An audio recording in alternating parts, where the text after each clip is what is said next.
In the infinity of uncountable stars, it seems presumptuous to single out one planet and insist on its significance. We know little of its origin, even less its purpose. Yet it seems somehow special.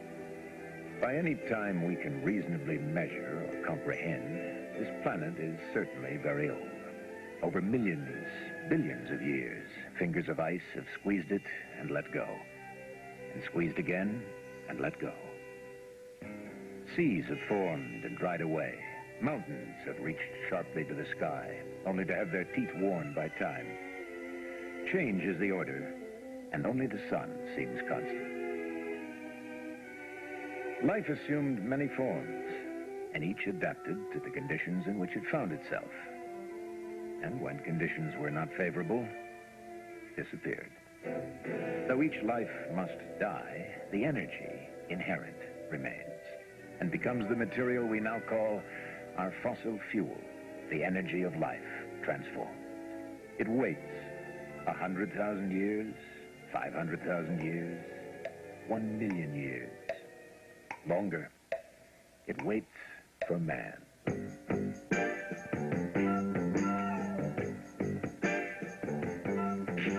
Yabba-dabba-doo, I love you.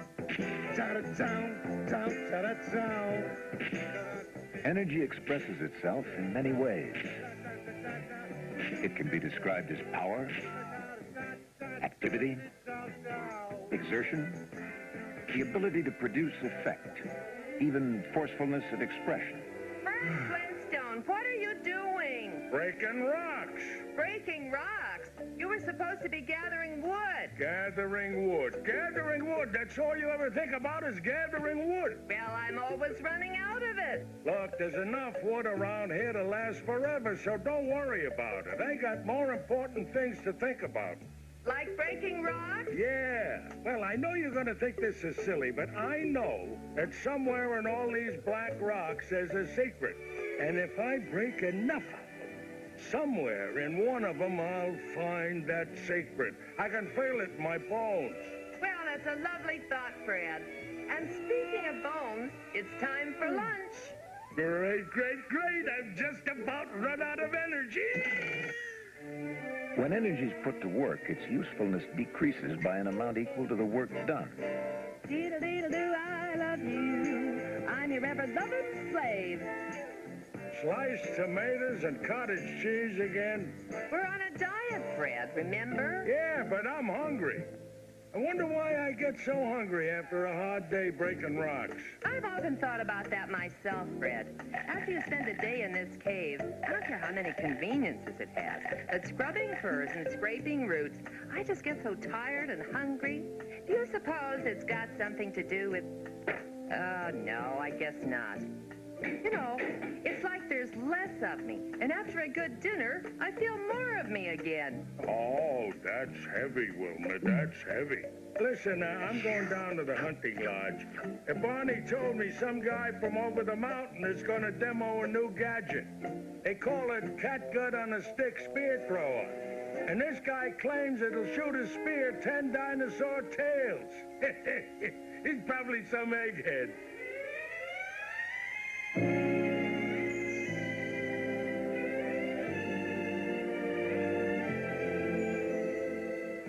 Energy can be defined in very complicated scientific jargon, or simply defined as that which moves and gives off heat. We sometimes fail to see its many forms as energy. Energy can be constantly available, as in a waterfall, or the wind, or it can be scattered, as in sunlight. Then again, it can be stored away.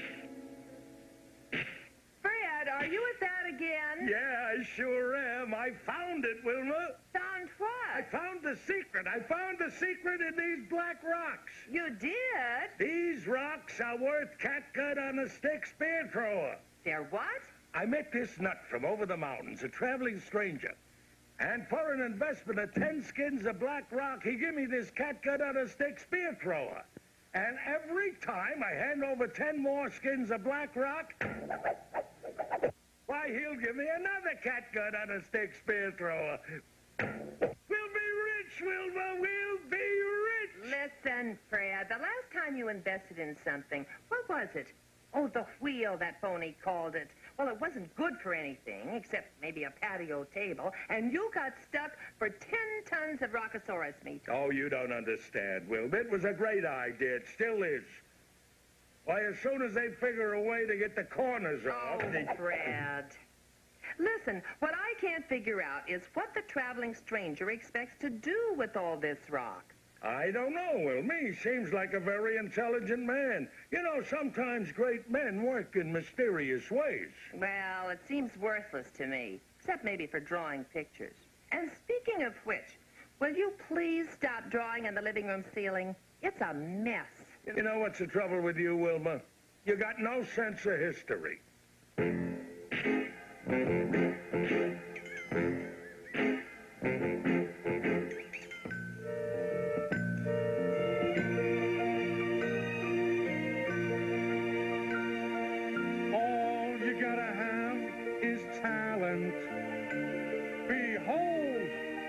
Sacred cow. To ancient man, energy appeared to be free, yet much of his daily struggle to survive was an effort to trap this free energy and put it to work. The heat from a fire is not free when you spent the whole day gathering wood. No method is known by which it's possible to harness energy without using some of that energy in the process, nor is any method known by which it's possible to create energy out of nothing. It's in this pursuit of something for nothing that men have sought to turn base metal into gold. Everybody says I'm crazy, but this is gonna blow their minds. And it's in this pursuit of something for nothing that men have tried to create perpetual motion machines, machines that will do work for nothing.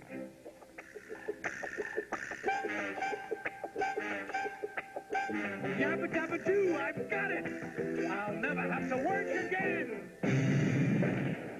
But nothing is for nothing.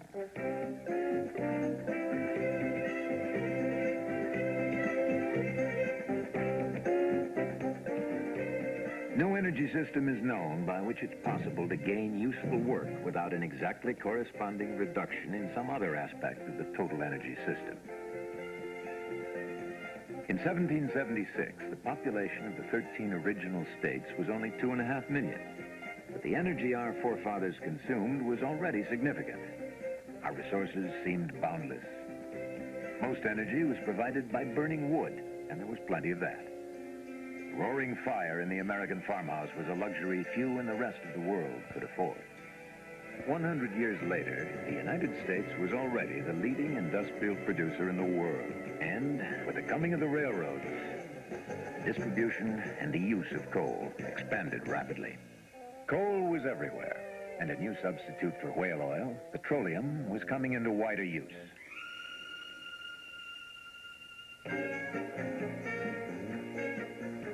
Today, the United States is still the world's largest consumer of energy. With only 6% of the world's population, we consume over 30% of the world's energy resources.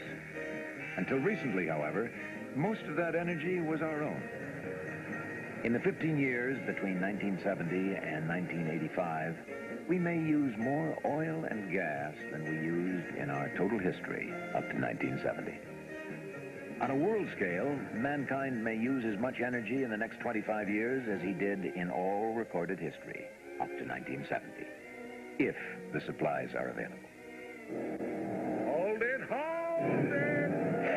What do you mean, if the supplies are available? Everybody knows there's more gas now than there ever was. A little bag of bolts, I love you, like Lindbergh loved his plane, like the roses love the sunshine, like...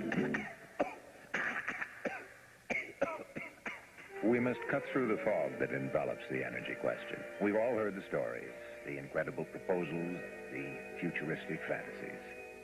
Electric cars, that's the answer. I mean, what the heck? All you do is plug it in. Well, after driving all the way across the United States, this man, my cousin's friend, finally realized he hadn't put any gas in it. Coal, that's what we need. Why, there's enough to last 1,000 years. Well, I think windmills would be nice, or maybe tides. You know, tides in, tides out. Aluminum foil. You cover all of Texas with aluminum foil. Why not Connecticut? They wouldn't like it in Connecticut. Why, if they didn't buy up all those patents, we'd be getting 116 miles to the gallon right now. These stories, even when they contain the smallest grain of truth or possibility, do little more than contribute to self-delusion or serve as an outlet for frustration. The reality of the energy crisis lies elsewhere. Fred! Out here, Wilma. What's up? Have you seen this article in the Sunday paper? No. It's about energy. Fred... Now, wait a minute. Harry down at the station, he knows the story. No. Listen. They have these charts in color, and everything's figured out in millions of barrels of oil a day, or its equivalent. They call it BDOE. Isn't that interesting? Oh, yeah, that's interesting. BDOE. Let's take a look at a metropolis of about 6 million people. The Los Angeles area is just about the right size. Imagine they use nothing but oil for all of their energy requirements. To arrive at a standard unit of energy, we've chosen to use 1 barrel of oil per day, or its equivalent in some other energy form. This unit is abbreviated BDOE. In a city of almost 6 million, the amount of energy used is equal to the burning of 1 million barrels of oil every day. End to end, those barrels stretch 552 miles. Of course, there is no city that uses nothing but oil. Most metropolitan areas receive their energy from a variety of fuels. Whatever the fuel, we've used BDOE, 1 barrel of oil a day or its equivalent, because it's easier to relate to a barrel of oil than to a kilowatt. The world is consuming increasing amounts of energy, and for many reasons, most energy needs are supplied by petroleum and natural gas. Thus, oil is cast in a leading role in the world play of population, resources, and environment. As steel is the skeleton of the modern world, oil is its blood.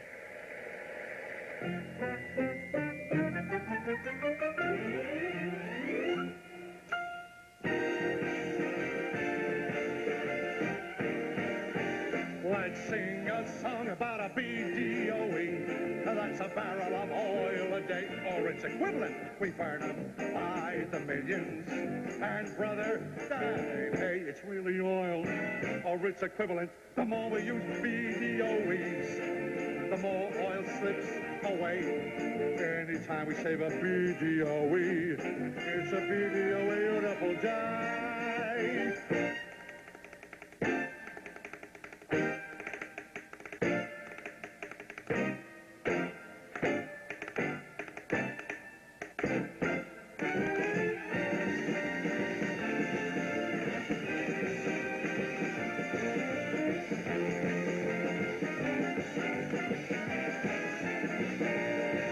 Anytime we save a BDOE, it's a BDOE beautiful day. Anytime we save a BDOE, it's a BDOE beautiful, BDOE beautiful, BDOE beautiful day.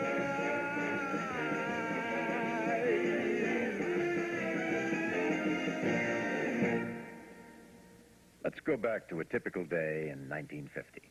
On that day, in 1950, the United States consumed energy equivalent to 16 million barrels of oil.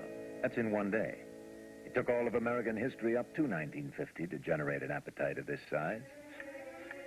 If we move ahead 10 years to a typical day in 1960, our energy consumption totaled 21 million barrels. In 1970, we used over 32 million barrels a day, double 1950. If present trends continue, by 1980, we project an energy consumption of 42 million barrels. And on a day in 1990, even assuming a good start at conservation, it's possible we will be burning the equivalent of 52 million barrels of oil every single day.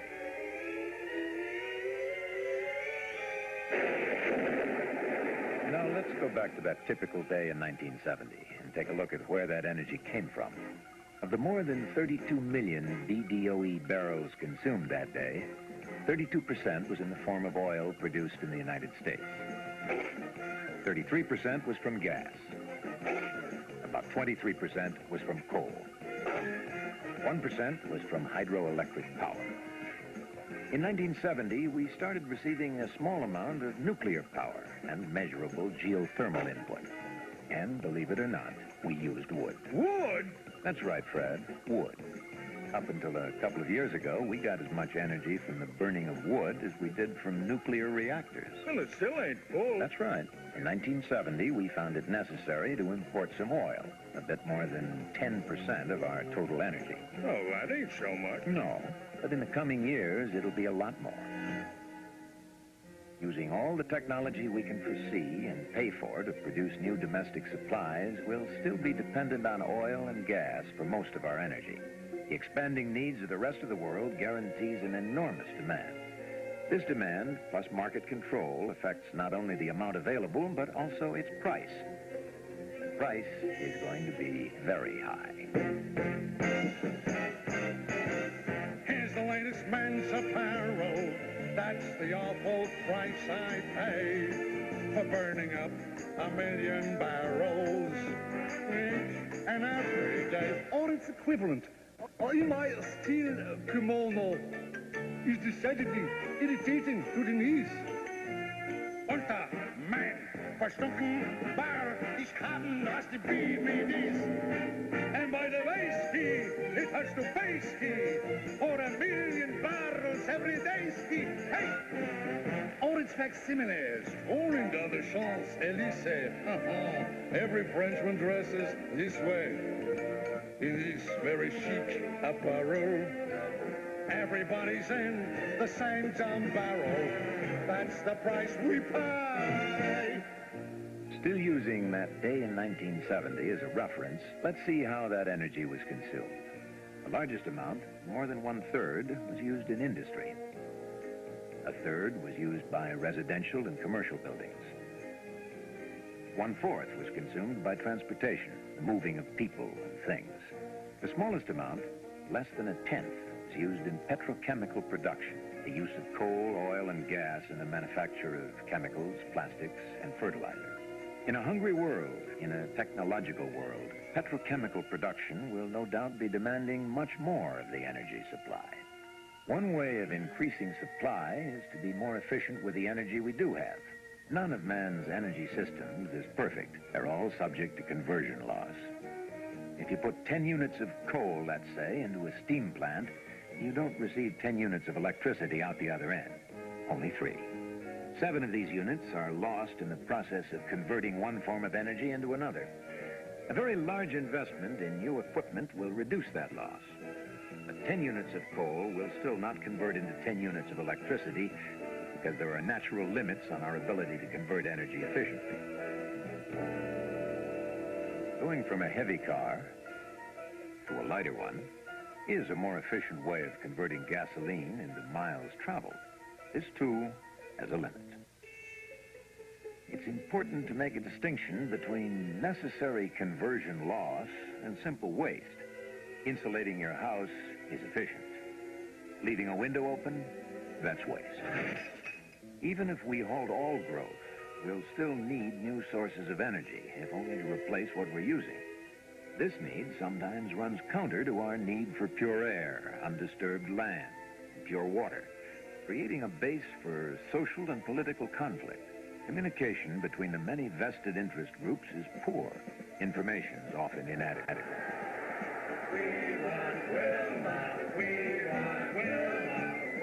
If you should choose me as your representative, I give you my... How about giving us the truth? Yes, what are you going to do about offshore drilling? Let me say this Don't give about... them hell, Wilma. What's your stand on nuclear contamination? High prices. Number of credit. One man's meat is another man's poison, and it's difficult to remain objective when the charge is rape. Fred, Huh? we need more wood. Oh, okay. Sure ain't growing very fast. Wilma, Yes? we haven't got any more wood. I guess I'll have to go over to Saber-Tooth Canyon and trade for some. How many catgut on a stick spear throwers have we got left? 3? Well, that'll just do it. Are you at that silly game again? Little game of gourd never hurt anybody. Well, you better break up some more black rock so you can get some more catgut on a stick spear throwers so you can get some more wood. Yeah, I know. I'll go over in a minute. Gourd!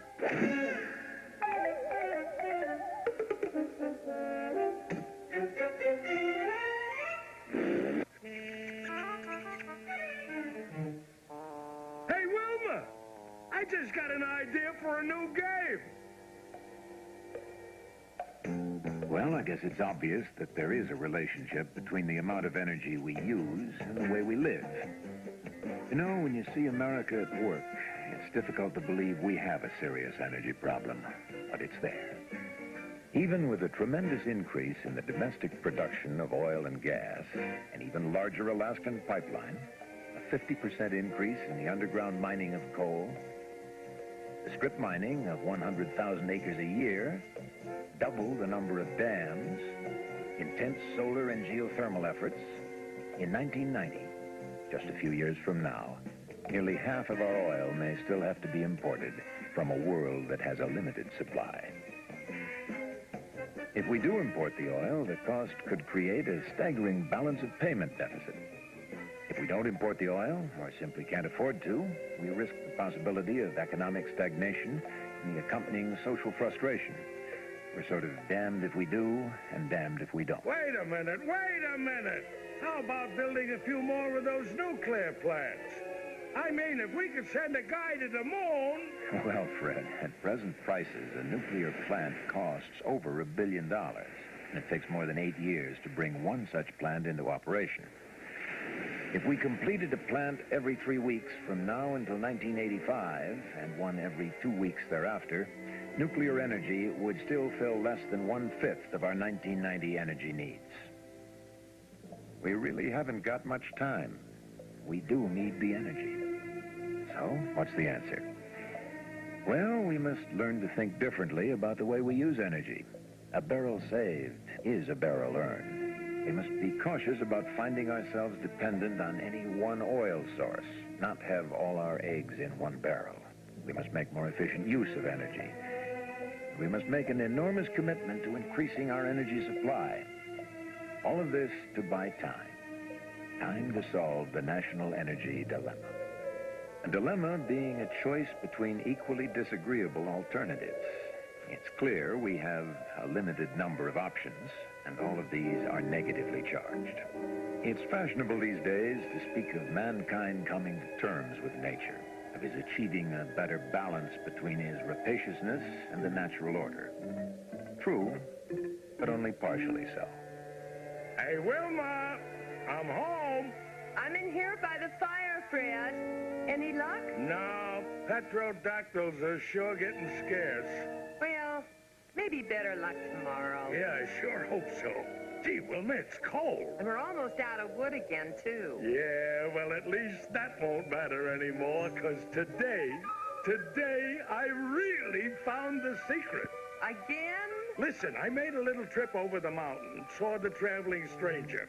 And you know what he's doing with all this black rock? I can't imagine. He is burning it. Burning it? Oh, Fred. Wilma, believe me, it's true. Here, look. Pretty good, huh? Oh, fantastic. And look at it all. There's enough right here for you, me, and the whole tribe. All we gotta do is dig it up. And we got enough right here to last forever. Forever, Fred? I heard that about the wood. Forever, Wilma.